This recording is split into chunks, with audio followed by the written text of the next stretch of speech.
Welcome to the last of the three-part series, The Man Saving Seahorses, where I talk to Neil Garrick-Maidment, founder and executive director of the Seahorse Trust in the UK, which has a worldwide remit to save the seahorse population. They do amazing work along with several of their partner organisations. In this episode, it focuses mainly on us, the diver, how we should dive with seahorses so we don't stress them too much, and how we should photograph them. A lot of people don't know that we can stress the seahorse and it will take a week or two before they pass away from dormant diseases that the stress has activated. I mean, that for me was a revelation. So we talk about that, and then we also talk about what we, the diving community, can do to help save the seahorses from extinction.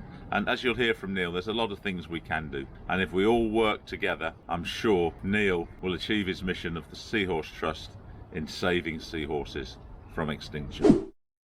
What divers should be aware of, what they should be thinking of when they see and dive with seahorses, and particularly dive guides and dive instructors who all love to just show people seahorses. Everybody wants to go and see seahorses in the wild. I completely understand that. I mean, I'm completely bowled over every time I see one, and I've seen a lot of them. So, you know, I can understand the enthusiasm.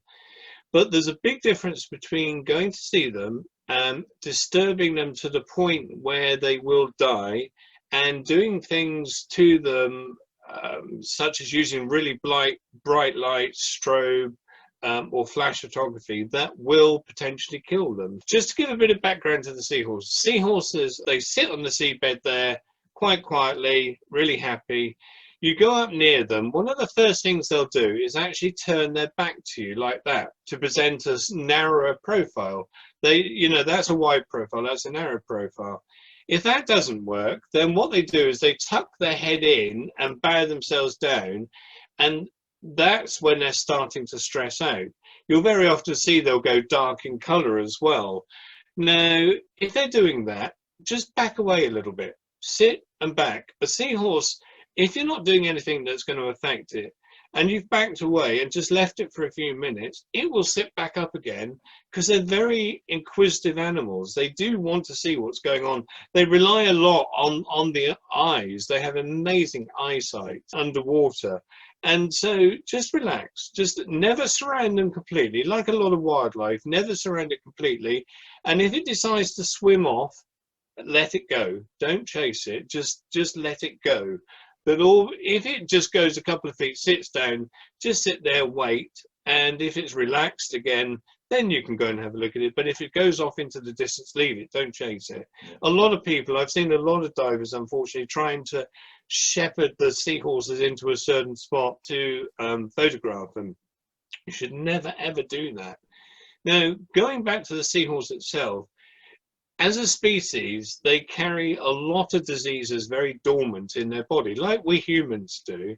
The seahorse does as well, things like Vibrios and TB and stuff like that. Fine, all well and good. Their body normally copes with that very well. But if they get stressed and consistent stressing, then one of those diseases, because the body is a bit weakened, will take hold of the body and it will actually kill the seahorse. Now, as I said just now, seahorses have the most amazing eyesight. They see in colour, and they've got very accurate eyesight as well. And so light is very important to them. And people say, oh, well, they live on coral reefs, it's dappled light and all the rest of it. But if you watch what the seahorse is doing on the coral reef, it's very often tucked away against something. And you'll see the seahorses on a coral reef much more active at night, and on seagrass beds much more active at night or in the crepuscular hours, you know, the dawn and dusk, than you will do during the day. And a very typical seahorse on a seagrass bed, you imagine the seagrass is up like that, the seahorse is sat underneath it, so it's sheltered. Now, going back to using flash lights, photography and stuff like that, because they have such amazing eyesight, they are affected by light. Now, there's a small group of divers, unfortunately, that won't take this for gospel, and they constantly say there's no problem with flash photography, blah, blah, blah, you can photograph seahorses, they won't die. And what their meaning is, the seahorses won't die in front of them there and then, they don't die of shock. But when those divers have gone away, and within a week or 2 weeks that disease takes hold of their body, those seahorses will die. And we see this time and time again on our survey site at Studland. You know, you've had a group of divers come in, they haven't been controlling themselves, they use flash, they use strobe, bright light, stuff like that. Within a week or so, the seahorses have gone, if they haven't moved on because of the stress of it. Now, there was a scientific paper done, well, scientific is the worst piece of science I've ever seen in my life. Is this the A Australian gentleman, a scientific paper, paper? yeah. Is this the Australian one? Yeah. Yeah, This, I was going to bring that up because there's a big channel, YouTube, called Simply Scuba, and they reference that. And one of my sort of goals going forward is to try and get them to take that video down where they reference that, because it kind of says it's okay, or no one's really decided, and it's made my blood boil, to be honest. So if it makes your blood boil, imagine how I feel about it, Brian, to be honest, because I've never seen, in fact, he was condemned by the scientific community for that paper. Even though it was published, he was condemned for what he did, because basically he took all these seahorses, he flashed their eyesight many thousands of times, and then within 24, 48 hours, he dissected them, looked at the eyes and said, well, the eyes are fine. There's nothing wrong with taking flash photography on seahorses. I mean, what he should have done is kept that, and then, or done it on live seahorses and monitored the diseases that developed, right? For several weeks, yeah, and he didn't do that. So he turned around and said, there's no problem taking flash photography with seahorses. This certain cadre of divers have jumped on that, and they're saying, well, obviously there's nothing wrong with using flash photography on seahorses. And they're picking bits out of his scientific paper to try and back up their argument. Well, I've worked with seahorses for 44 years. I've closed the life cycle on captive breeding of 22 different species now, more than anybody on the planet. I have seen tens of thousands of seahorses die as a result of stress of people taking flash photography. Just because a scientific paper doesn't prove that that's what kills them, doesn't mean that's not what is killing them. And it really does irritate me that this certain group of divers are encouraging other divers to take photography of seahorses with lights, with flash, with strobe and stuff like that, just so that they can benefit by selling their seahorse pictures to make money out of it. So that says to me, I don't care about the seahorse. I just want to get my picture. I want to get the money out of it. Now, well, in many ways, it's like the curio trade. Very much. Very much, exactly like that. And I mean, I worked for the Natural History Unit for 2 years, and I worked on Life on Earth, Living Planet, Frozen Planet, and a few other bits and pieces in that time. And one of the main things that professional photographers do and professional filmmakers do is make sure that the animal that they're actually working with does not suffer. They take the best advice that's available, not just scientific advice, but advice from people that have actually spent time with the animals, and they adjust their behavior to make sure that the film that they're making to educate people doesn't actually kill the seahorses. You know, there was an incident earlier on this year. I'm not going to name names and I'm not going to say the location, but they filmed British seahorses, supposedly under license. Well, I know they were under license, but they used lights and stuff like that. And it's recommended, or one of the recommendations that we had accepted by the Marine Management Organization, is that you don't spend any more than 5 minutes at most around the seahorse. Let it go, just let it relax. These people were around these seahorses for an hour, 2 hours. They were completely surrounding them. And as a consequence of that, within a week or so, those seahorses disappeared from the site. So, you know, they can try to take little bits out of scientific papers, or pseudoscience, I would call it, and tell me that flash doesn't hurt seahorses. But I know, having spent 44 years working with this species, that flash will kill them, but it's not the direct flash itself, but it's the consequences of the flash. Now, I would have a question for any one of them, and I'd ask them to sit there while I flashed a flash in their eye with their eyelids forced open 2,500, 3,000 times over a period of an hour or so, like this scientist did. I'd ask them to sit there and tell me it doesn't affect them, because I would guarantee every single one of those divers would not agree to sitting there for all that time while a flash is Well, it's flashed known through their flash photography can affect people. It's a well-known fact. Exactly. But there is a good takeaway from that, though, and I liked, divers should really 5 minutes maximum with the seahorse. Yeah. And then just back off, go and do the rest of your dive, look at other stuff, and no flash, no video lights at all. You mentioned at the top of this section about modern cameras and stuff like that. I mean, I use a well-known brand that takes in very low light levels, and the clarity of the pictures is superb. And with a little tweaking in Photoshop, you can get the pictures back to ordinary color, as sharp as it would be with flash photography. And very often flash photography doesn't show the animal in its true light. Whereas if you use a camera that's designed to work in low light levels, underwater, and just do that slight tweak in Photoshop, you've got a perfectly good picture. Yeah, I've had good results with the GoPro. Yeah. Exactly. Since learning about it from yourself, I've got on a little Jobo tripod, and I speak to the dive guide. I said, right, when you see a seahorse, just point it, right, and I'll switch my GoPro in.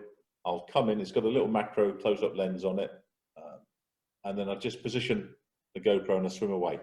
We go around and look at other stuff, and then come back and pick it up. Right? That's the way I will film seahorses forever now. I will not go and just disturb them. Well, when I photograph seahorses, because we use photo ID techniques to identify individual seahorses, I devised a technique of photographing either side of the head and identifying the clusters of spots or lines on the head, so we can learn the individual animal. So I go down very slowly. I make sure the animal's adjusted to me being there. If it's not stressed, then I'll start to take pictures. I don't use a flash at all. I keep the camera away from the seahorse. I take the pictures, and when I finish, I back off and I wait to see if the animal's settled and relaxed, and then I move on my way. That is a condition of the license here in the UK. That's what you do. And because they are a protected species here in the UK, if you want to go and see seahorses in the UK, you are by law required to have a wildlife license from the Marine Management Organization. And again, there's this small cadre of divers that completely ignore that. They don't bother getting licenses. They say, oh, we accidentally found the seahorse. Well, I know for a fact that the word goes around very, very quickly in this small group, and they descend on those seahorses, and they will. I mean, there was a case in Babacom a few years ago where hundreds of divers went to see the seahorses. Within a week or so, they were dead or gone. And, we can't do that to wildlife. This is not what we as divers are about. We should be setting example to the rest of the world.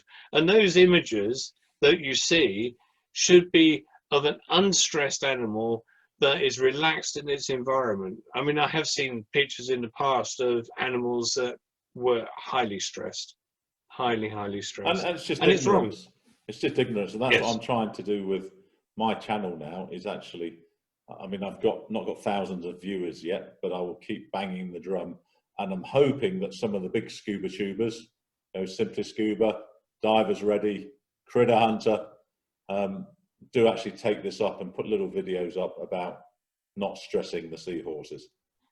I hope they will, Brian, because we don't have the luxury. We really don't have the luxury of being abusive to our natural world. We truly don't. And 99.9% of divers are amazing people. Yeah, they go out, they want to learn about the natural world, they'll take advice, they'll be respectful of the wildlife, and it's only a tiny handful that don't care. They really truly don't care about what they're photographing. They'll give you all the nonsense that they do care, but they don't, and they know who they are.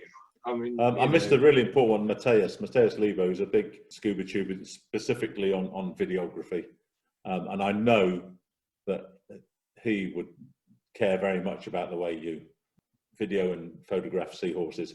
I've done an interview with him on the channel before, so I shall be asking him as well whenever he can, just to bring this up. Can I just say on that though, Brian? I mean, education is the biggest tool here. Like I say, 99% of divers are amazing people that do care about the natural world. It's like me, and I was absolutely it was like me. I was mortified that I'd used, and it was only a small little video light because it was just on the GoPro.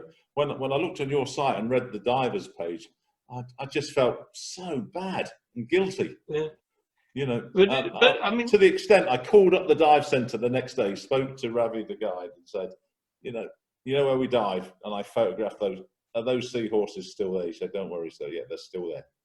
You know, that's how bad I felt. You know, I even feel bad now talking about it. You know. Yeah. I remember talking to you about it and how bad you felt about it. I mean, you know, there's no problem with going to see seahorses. No problem with going to see other wildlife and what have you, but we as humans have got to be respectful of what can actually harm those animals. Exactly. And you know, if we're going to have nature to go and see, we've got to make sure we protect it. You wouldn't flash a flash camera into your child's eyes thousands of times in one go. You know, why would you do it to wildlife? Yeah. You know, why would you use flash photography on wildlife when you know it's going to eventually kill them? They won't keel over in front of you, but they will die a few weeks later. So, you know, I don't understand it. I mean, to me, it's a complete and you said it yourself. It's a bit like the Chinese medicine trade. You know, all they want to do is make money out of it, and that's what's happening. Okay, well, I think we've got the message across to the diving community. And I think many of them will be like I was. We just did not know, and now we do know. Everyone, you know, you've got it direct from the seahorse's mouth, from Neil, how to safely dive with seahorses. He's not saying don't dive with them. He's saying, you know, essentially 5 minutes, watch for the stresses that can occur, and back off, see if they calm down and go back in. If they don't calm down, just go away and dive with them another day. Yeah. Okay, we're getting towards the end now. Just a few questions left. What needs to be done to protect seahorses and prevent their extinction? And specifically, what can we, the diving public, do now? The first thing we need is knowledge. Sightings. If people come across their seahorses, either email us directly at the Seahorse Trust, which is the seahorsetrust@gmail.com, or we have on our website, there's a reporting form on there. You can fill that in, and we now have an online portal that you can fill in and send the sightings in. So that's the first thing. We need the knowledge. The second thing is, as we've been talking about, is don't stress the animals. You know, make sure they're there for another day. Make sure that you can go back and see your favorite seahorse next year, the year after, and what have you. Thirdly is don't buy curios, without a doubt. I know a lot of divers like to have marine curios. Don't do it. You know, those seahorses that they say are farmed seahorses or found accidentally dead on the beach, it's not the case at all. They've been deliberately taken from the water, left to die in the boiling hot sun, and then sold as a curio. The third thing, and I don't think this applies to most divers, is don't participate in the Chinese medicine trade. It's a horrendous trade which has a lot of dark undertones to it, funding a lot of horrific things in the world, you know, literally from child prostitution to arms to all sorts of things like that. The last thing I think I would say is education. Talk to other divers about seahorses. Tell people like us about your seahorse sightings. You know, generally chat about seahorses and what you can do as a diver under the water to stop any disruption or disturbance of the marine world. Every time you go diving, pick up a piece of plastic, take it out of the water with you. If every diver that went in the water took one piece of plastic, it would make a huge contribution.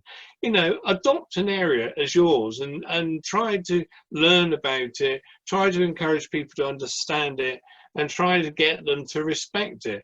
You know, a lot of people that look at the water from boats or from the shore or from the cliffs don't really understand the magical world we as divers actually see underwater.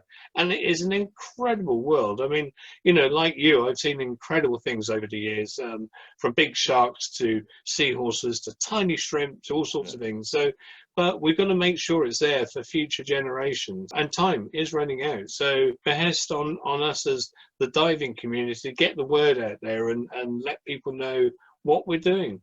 Yeah. You know, a well taken educational picture tells more for people than a picture of an animal that's stressed and dying and what have you. Got to work together on this. Right, we're nearly at the end. Thanks, excellent conversation. I could never get tired of talking to you, Neil. Never. Thank you. You just get the excitement going all the time. But you, like me, are not getting any younger. There's a succession plan. Who takes over from you? Hopefully, the education will lead on to others being so enamored with our natural world, they'll take over. Part of the reason for setting up the trust was when I eventually hang my fins up, that somebody else will take over the trust and carry on the work. So, you know, that was the succession plan, was setting up the trust so it carries on. But I'm hoping the younger generation, and with influencers like Greta Thunberg, who I admire greatly, with people like her telling them they've got to get on. There's an English version of Greta as well. I forget her name now. You know, that we've got to get the word out there. Time is ticking away. And so,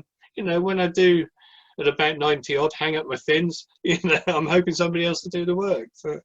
All right, and my last question is, do you have a favourite seahorse, and if yes, why? No, really. No, Is there a seahorse that you haven't seen yet underwater that you want to see? Oh, without a doubt, one of the 6 pygmy seahorses.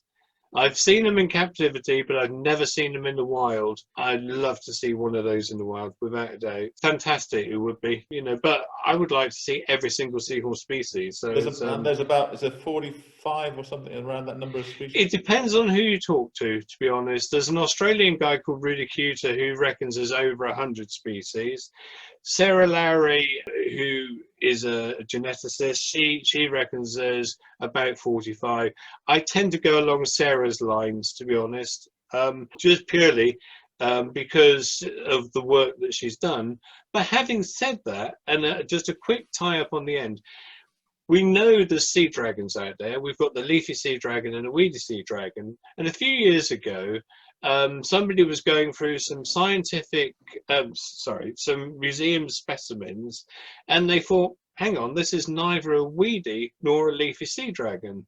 And as they did more and more work on it, they did the science on it and they did the DNA work, and they worked out it was actually a new species known to science. The next step of that was they went to see where that specimen had originally came from, and they found the ruby sea dragon. So we now have 3 species of sea dragon, whereas for all these years we've only thought there were 2. It's the same with seahorses. I'm convinced there are seahorse species out there we haven't discovered yet. Like with the pygmy sea dragons, originally we only had the 1. Now we've got 6 as more research has gone on it, and I'm sure there'll be a lot more by the time time's. There's a doctor who got his doctorate just in pygmy seahorse. Is it Richard Smith? Yeah, something Smith. I forget his first name now. Yeah, he got his doctorate on the pygmies. Yeah. And some amazing work he's done as well, incredible work. And there's so much more in the natural world to learn. And I don't say it as a cliche when I say every single dive I do, I learn something new about seahorse behavior, because I do, literally. And what it does do, and why you should always keep a very open mind about things, what it does do is actually get you questioning knowledge you thought you had. And you know, there are lots of examples we can talk about later on or another day where I thought something was happening and yet we think something else is happening now. So, you know, keep an open mind is the crucial thing. Excellent. Neil, I mean, I don't know where the time's gone. Great interview. Myself, on behalf of everyone who's watching, on behalf of the diving community, I've just got to thank you for the selfless work that you do in protecting seahorses. The world would be a poorer place without you, to be honest. Thank you. That's very kind to say, but it's not just me, Brian. There are so many volunteers. I'd like everybody to say thank you to the volunteers as well, because that's a given. But you know, Yeah. you're the guy that actually set this up, and you spent nearly your whole life on it. So Yeah. I, for one, take my hat off to you. I'm sure we're going to be in contact and doing a lot of things together in the future. I hope so. And you know, my fellow scuba tubers, all you big rich guys with thousands of subscribers, start letting people know about how to dive with seahorses. That'll be a great start. Get everyone you know to join the Seahorse Trust. Money well spent. That's it from this interview, from this, what do I call it? Let's Talk Scuba. We've done it. We've had a great interview. I'm looking forward to working with you a lot, Neil. And I look forward to it. I've got Thank you ever so much, a couple Brian. of tricks up my sleeve, as they say. Sounds good to me, and look forward to working with you as well. Thank you.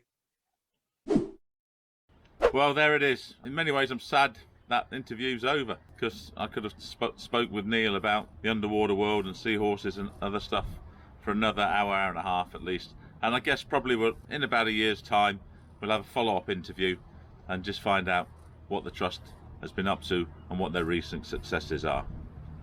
Please support them. Just watch what I've got to say now. That will tell you how you can financially support the Seahorse Trust. They run on a very tight budget. You heard that in the previous episodes. So it would be nice to give Neil and his volunteers just a little bit more funding, just so they can really grow their work. So how can we help the Seahorse Trust do more of their fantastic work? Well, there's several ways we can contribute. They've got several schemes. You can become a member of the Seahorse Trust for £25 British per year. That's one way you can do it. They have an excellent Adopt a Seahorse scheme, which is a monthly subscription where you adopt a seahorse and they send you a regular newsletter, they send you a little fluffy seahorse, they send you a fact sheet and an adoption certificate, and that starts at £4 a month. I've got one, a Seahorse Jubilee. I pay £5 a month, and that provides continuous steady income to the Seahorse Trust, and that's probably their preferred fundraising method because it's consistent, it's there every month. You can also make a one-off donation through PayPal or just a bank transfer. There's details on their website. And my own little initiative, I've just started a Teespring store, and I'm going to develop a range of seahorse t-shirts and hoodies and things. The first ones are already up. You can see them right here. There's a link down below, and 100% of the profit from any seahorse merch from my site will go to the Seahorse Trust. So join with me and help me support Neil and his wonderful team of volunteers. Let's try and double their budget and give them the funds they need to grow fast. If you go to my store at Teespring, you'll see these two seahorse items of clothing, a t-shirt and a hoodie, which we've designed to spread the message about not using bright lights with seahorses when diving with. 100% of the profits of both these items go to the Seahorse Trust. So please buy them and help me support Neil and his team.